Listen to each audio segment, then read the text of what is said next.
ঘুমের তৃতীয় দিন আমাকে লটকায়া কারেন্টের শট দিয়া পিটায় আর বলে, এই গুনবী তুমি কেন বলছো ইসলাম একমাত্র সঠিক ধর্ম?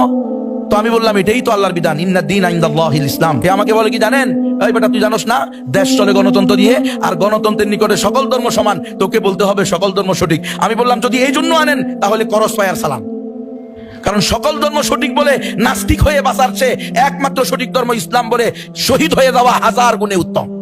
সিটিডিসি আমাকে 3 বারে 9 দিন রিমান্ড দিয়ে 7 দিন আলাতল পিটেছে প্রতিদিন। এমন কোনোদিন যায় নাই আমার পিটায় নাই। সিটিডিসির এই 1 নম্বর টিমের প্রধান ইমরান সে বলতো গুনবীরে এমন ভাবে মারবি যেন আমি এসে দেখি তাকে হাসপাতালে নিতে হবে, এই অবস্থা তাকে রাখবি। সে নিজে আমার পিটেছে। সিটিডিসির প্রধান আসাদুজ্জামান সে নিজে আমাকে 2 দিন আমার 2 হাতে 4টা করে 8টা বাড়ি দিছে। আমি বললাম আমার অপরাধ কি? তোর অপরাধ তুই জানোস না? তোর বাপে কি করে? আমি তো আমার আব্বা কৃষক। ও তুই কৃষকের বাচ্চা, তুই কৃষকের বাচ্চা এত জোরে জোরে কথা বললি কে?